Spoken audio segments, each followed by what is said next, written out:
മുഹമ്മദ് ഷമ്മാസ്, നോക്കൂ, ഇന്നലെ Adoor Prakash UDF convener PM ശ്രീയുമായി മുന്നോട്ട് പോകുമെന്ന് ഒരിക്കൽ കൂടി പ്രഖ്യാപിക്കുന്ന ഒരു സാഹചര്യം കണ്ടു.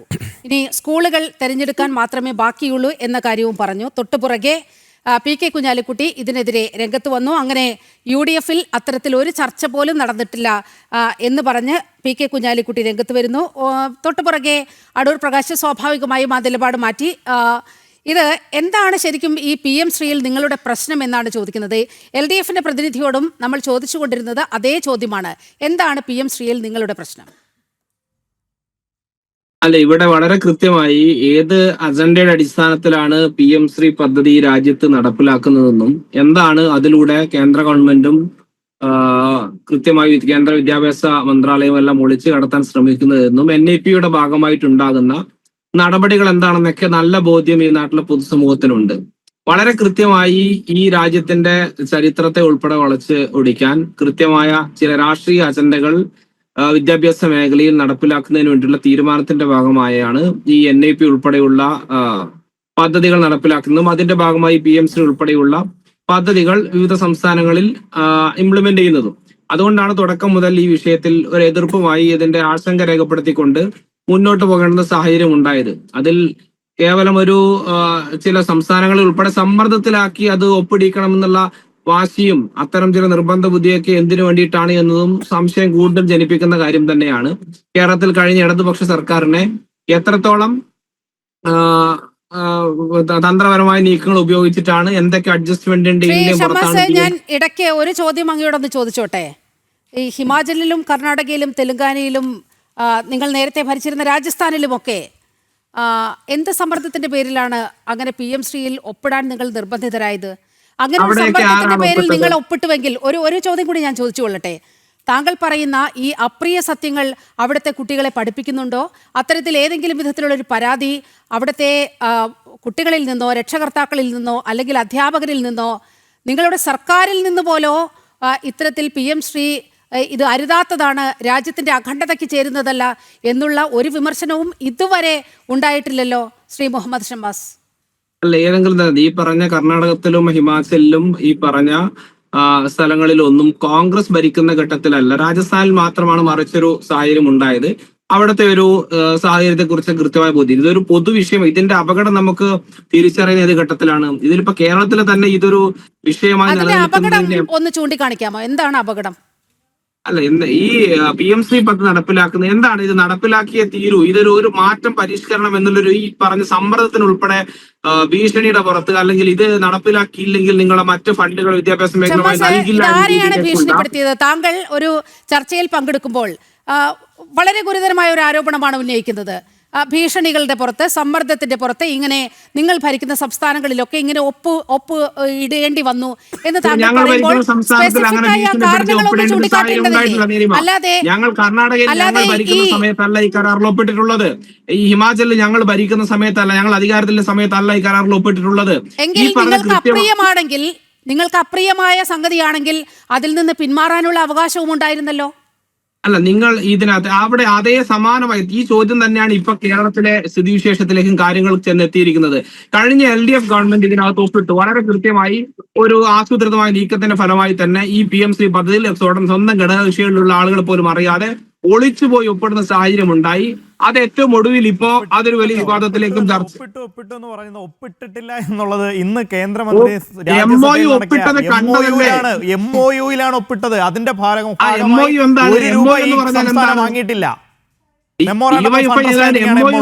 ആ MOU-ന്റെ ഭാഗമായി ₹1 ഈ സംസ്ഥാനം വാങ്ങിയിട്ടില്ല. ഈ നിമിഷവും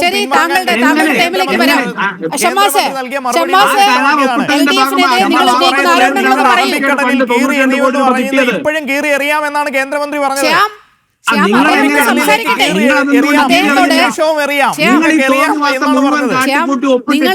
നിങ്ങളുടെ നിയമമാകുമ്പോൾ സംസാരിക്കാം. ഞാൻ മുഹമ്മദ് ഷമ്മാസിനോട് ചില ചോദ്യങ്ങൾ ചോദിച്ചു, അതിന് അദ്ദേഹം മറുപടി പറയട്ടെ. അതിനുള്ള സമയം അദ്ദേഹത്തിന് കൊടുക്കൂ. അല്ല, തീർച്ചയായും ഞാൻ ഈ പറഞ്ഞതുപോലെ നിങ്ങൾ കൃത്യമായി ഈ പറഞ്ഞ പോലെ LDF ഗവൺമെന്റ് അതിനകത്ത് ഒപ്പിട്ട സാഹചര്യത്തെ കുറിച്ച് തന്നെയാണ് പറഞ്ഞത്. DYFI നേതാവിന് മറിച്ചൊരു അഭിപ്രായം ഉണ്ടെങ്കിൽ പറയട്ടെ. ഈ പറഞ്ഞ LDF-ന്റെ ഉന്നതരായ നേതാക്കൾ, ഇപ്പൊ A റഹീം ഉൾപ്പെടെയുള്ള സമുന്നതരായ DYFIയുടെ നേതാക്കൾ ഉൾപ്പെടെയുള്ള ആളുകൾ പറഞ്ഞില്ലേ, മറ്റ് വിദ്യാഭ്യാസ മേഖലയുമായി ബന്ധപ്പെട്ട ഫണ്ടുകൾ ഉൾപ്പെടെ തടഞ്ഞു വെക്കുന്ന സാഹചര്യങ്ങൾ ഉണ്ടായപ്പോൾ ഈ രാജ്യത്തെ ഈ പറഞ്ഞ ഉദ്യോഗാർത്ഥികളുടെ, ഈ മേഖലയിൽ പ്രവർത്തിക്കുന്ന ആളുകളുടെ ജോലിയും ശമ്പളവും അവരുടെ സ്കോളർഷിപ്പും മറ്റാനുകൂല്യങ്ങളും ഒക്കെ വേണ്ടിയിട്ടാണ് ഇതാ ഞങ്ങൾ അതിന് ഒപ്പിടേണ്ടി വന്നത് എന്നൊക്കെ പറഞ്ഞ് വലിയ പ്രസംഗം നടത്തിയല്ലോ. അത് തന്നെയാണ് സമ്മർദ്ദം എന്ന് പറയുന്നത്. അങ്ങനെ സമ്മർദ്ദത്തിലൂടെ അടിച്ചേൽപ്പിക്കേണ്ട ഒന്നല്ല ഈ രാജ്യത്തെ വിദ്യാഭ്യാസ സമ്പ്രദായത്തിലെ പദ്ധതികൾ. അത് കൃത്യമായ കാഴ്ചപ്പാടോടുകൂടി, കൃത്യമായ അക്കാദമിക് ഇൻട്രസ്റ്റോട് കൂടി വേണം അതിനെ നോക്കിക്കാണാൻ. അല്ലാതെ ഈ പറഞ്ഞ രാഷ്ട്രീയ താല്പര്യം, നിങ്ങൾക്ക് ഈ രാജ്യത്തിന്റെ സംഘപരിവാറിന് ഈ രാജ്യത്തിന്റെ ചരിത്രത്തെ വളച്ചൊടിക്കേണ്ടി വരും, ഈ രാജ്യത്തെ മുൻകാല ഭരണാധികാരികളെ അധിക്ഷേപിക്കേണ്ടി വരും, ഈ രാജ്യത്തിന്റെ സ്വാതന്ത്ര്യ സമര ചരിത്രങ്ങൾ ഉൾപ്പെടെ വളച്ചൊടിക്കേണ്ടി വരും. ഇവിടെ ഈ പറഞ്ഞതുപോലെ ഞാൻ ഒരു കാര്യം ചോദിക്കട്ടെ, ഞാൻ ഈ ഇടത് പ്രതിനിധിയോട് ചോദിച്ച അതേ ചോദ്യം തന്നെ ആവർത്തിക്കുകയാണ്. കോൺഗ്രസിന്റെ നിലപാട് കൂടി ഒന്ന് അറിയേണ്ടതുണ്ട് ഈ വിഷയത്തിൽ. ഇതിൽ എന്താണ് നിങ്ങളുടെ പ്രശ്നം എന്ന് ഞാൻ ചോദിച്ചത്. ഈ ധാരണാപത്രത്തിൽ പറയുന്ന പ്രശ്നങ്ങൾ എന്താണ്? ആരാണ് സിലബസ് തീരുമാനിക്കുന്നത് ഒന്ന് പറയൂ. അതുപോലെ സ്കൂളുകളെ തിരഞ്ഞെടുക്കുന്നത് ആരാണ്? ഈ രണ്ട് കാര്യങ്ങളൊന്ന് പറയൂ. അല്ല, തീർച്ചയായും ആ കാര്യത്തിൽ സ്റ്റേറ്റിനുള്ള ചില അധികാരങ്ങളുണ്ട്. ആ അധികാരങ്ങളുടെയൊക്കെ പ്രതീക്ഷയിൽ തന്നെയാണ് ഇപ്പോഴും നിൽക്കുന്നത്. പക്ഷെ യഥാർത്ഥത്തിൽ കേന്ദ്ര ഗവൺമെന്റിനെ സംബന്ധിച്ച് ഇത് പടിപടിയായി ഇപ്പോൾ തന്നെ സംസ്ഥാന സർക്കാരിന് കൃത്യമായ അധികാരം ഉണ്ട് എന്ന് പറയുമ്പോൾ അവിടെ നിങ്ങൾ പറയുന്ന ആശങ്ക എന്താണെന്നാണ് ചോദിക്കുന്നത്. ഓരോ സംസ്ഥാന സർക്കാരിനും പ്രാദേശിക സർക്കാരുകളുടെ താല്പര്യം അനുസരിച്ച് പ്രാദേശിക പ്രാധാന്യമുള്ള വിഷയങ്ങൾ സിലബസിൽ ഉൾപ്പെടുത്താം. അത് തെറ്റാണോ ഷമ്മാസ്? അല്ലെന്നേ, ഇതിനകത്ത് നീലിമ വളരെ കൃത്യമായിട്ടൊരു മറുപടി ഇക്കാര്യത്തിൽ ഉണ്ട്. ശരിയോ തെറ്റോ എന്നതിന് അപ്പുറത്തേക്ക് വിദ്യാഭ്യാസ മേഖലയിൽ കേന്ദ്ര സർക്കാർ നരേന്ദ്രമോദിയും കൂടെ ചേർന്ന് ഒറ്റയടിക്ക് ധർമ്മേന്ദ്ര പ്രധാനെല്ലാം ചേർന്ന് ഈ മുഴുവൻ അജണ്ടയും അങ്ങ് ഒരു പടിക്ക് നടപ്പിലാക്കുന്ന അഭിപ്രായമല്ല. ഇത് പടിപടിയായി ഈ രാജ്യത്തെ വിദ്യാഭ്യാസ മേഖലയിൽ കൃത്യമായ കാവ്യവൽക്കരണത്തിന്, ചരിത്രത്തെ വളച്ചൊടിക്കുന്നതിനുള്ള നീക്കങ്ങൾ, അത് സ്റ്റെപ്പ് ബൈ സ്റ്റെപ്പാണ്. ഇന്നൊരു തീരുമാനം എടുത്ത MOU ഒപ്പിട്ട ഒരു പദ്ധതി മുന്നോട്ട് വെച്ച് നാളെ നടപ്പിലാക്കുന്നതല്ല. ഈ പദ്ധതിയുടെ മറവിൽ അത് ഒളിച്ചു കടത്താനുള്ള ശ്രമങ്ങൾ ഉണ്ടാകുന്നു. ഭാവിയിലും ഉൾപ്പെടെ അത് പ്രതീക്ഷിക്കേണ്ടി വരുന്നു. ഈ സംവിധാനവും കേന്ദ്ര ഭരണകൂടവും എല്ലാം സമാനമായ രീതിയിലേക്കുള്ള സ്വഭാവവും ആ രീതിയിലേക്കുള്ള അജണ്ടകളുമുള്ള ആളുകളാണ്. ആ രാഷ്ട്രീയം ഉയർത്തിപ്പിടിക്കുന്ന ആളുകളാണ്. ഈ രാജ്യത്ത് മതപരമായും വർഗീയമായും ആളുകളെ വേർതിരിക്കുന്ന സമ്പ്രദായവും പ്രത്യയശാസ്ത്രവും ഉയർത്തിപ്പിടിക്കുന്ന ആളുകളാണ്. ആ ഭീഷണിയൊക്കെ നിലനിൽക്കുമ്പോഴാണ് ഇങ്ങനെയുള്ള ചില പദ്ധതികൾ വരുമ്പോൾ അതുമായി ബന്ധപ്പെട്ട ആശങ്കകൾ ഉയരുന്നത്, അതുമായി ബന്ധപ്പെട്ട ചോദ്യങ്ങൾ ഉയരുന്നത്. ഇതെല്ലാം കഴിഞ്ഞിട്ട് ഈ പറഞ്ഞല്ലോ, ഈ DYFI നേതാക്കൾക്ക് വലിയ ആവേശം കൊള്ളുമ്പോൾ ഞങ്ങൾക്ക് ചില കാര്യങ്ങൾ ഈ പറഞ്ഞ കേന്ദ്ര, നിങ്ങളുടെ തന്നെ ഈ പറഞ്ഞ BJPയുടെ ഭാഗമായി ഇതിപ്പോ രാജിവെച്ച് പുറത്തു പോകേണ്ടുന്ന ധർമ്മേന്ദ്ര പ്രധാൻ തന്നെ പാർലമെന്റിൽ പറഞ്ഞ കാര്യമുണ്ട്. ഈ ജോൺ ബ്രിട്ടാസ് എന്ന് പറയുന്ന ഇടതുപക്ഷത്തിന്റെ MP, അദ്ദേഹമാണ് ഈ കാര്യങ്ങളൊക്കെ സ്മൂത്ത് ആക്കുന്നതിന് ഞങ്ങൾക്കിടയിൽ ഒരു പാലം പോലെ ബ്രിട്ടാസ് ഒരു ബ്രിഡ്ജായി പ്രവർത്തിച്ചു എന്നാ പറഞ്ഞത്. ആ രീതിയിലേക്ക് സംസ്ഥാനത്ത് CPM-ഉം BJP-യും ഒരു പാലമിട്ട് അങ്ങോട്ടും ഇങ്ങോട്ടും പ്രവർത്തിക്കുമ്പോൾ ഇതിന്റെ എല്ലാം മനസ്സിലായല്ലോ. കേരളത്തിന്റെ മുഖ്യമന്ത്രിയാണ് പാലം. കേരളത്തിന്റെ മുഖ്യമന്ത്രി VD സതീശനാണ് ഇപ്പോഴത്തെ പാലം. യഥാർത്ഥ പാലം VD സതീശനാണ്. VD സവർക്കറും VD സതീശനും പേരിൽ മാത്രമല്ല സാമ്യമുണ്ടെന്ന് കേരളം കണ്ടുകൊണ്ടിരിക്കുക. നിങ്ങൾ ചെയ്തു കൂട്ടിയ തോന്നിവാസങ്ങൾ, ഈ പറഞ്ഞ പിണറായി വിജയനും ശിവൻകുട്ടിയൊക്കെ കൂടി അന്നത്തെ നിയമമന്ത്രിയായിരുന്ന P. രാജീവ് ഉൾപ്പെടെയുള്ള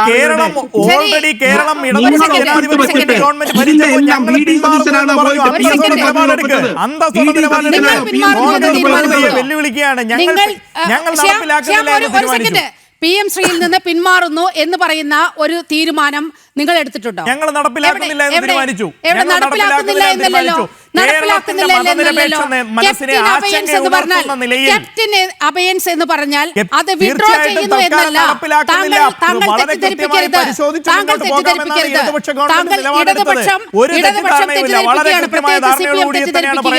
കേരളത്തിലെ മതനിരപേക്ഷ മനസ്സിനെ ആശങ്കയുണർത്തുന്ന നിലയിലേക്ക് ഈ ചർച്ചയിൽ വന്നിരുന്നത് ഇത് 10ാമത്തെ പ്രാവശ്യമാണ്. മതനിരപേക്ഷതയുടെ മനസ്സിനെ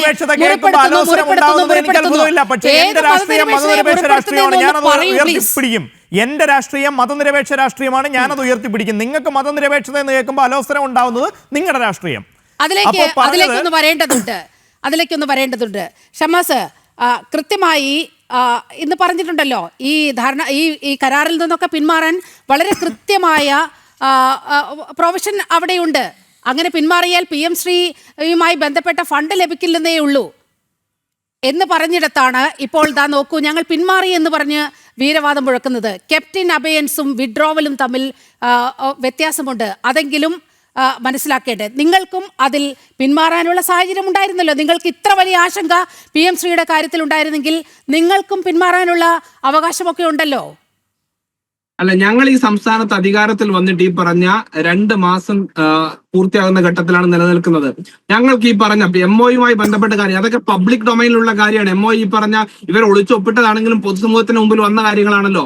ഇവരിപ്പോ DYFI നേതാവ് തന്നെ പറഞ്ഞു ഞങ്ങൾ അതിൽ നിന്ന് പിന്മാറിയെന്ന്. എങ്ങനെയാ പിന്മാറാൻ കഴിയുന്നത്? ഇവർ ഒരു ധാരണാപത്രം ഒപ്പിട്ട് കഴിഞ്ഞാൽ അതിന് എന്തൊക്കെ വ്യവസ്ഥകളുണ്ട്? അതിൽ കൃത്യമായി ഈ പറഞ്ഞ പല കാര്യങ്ങളും ഇന്ന് രാജ്യസഭയിൽ നിങ്ങളുടെ UDF MPക്ക് നൽകിയ മറുപടിയിൽ വ്യക്തമാണല്ലോ.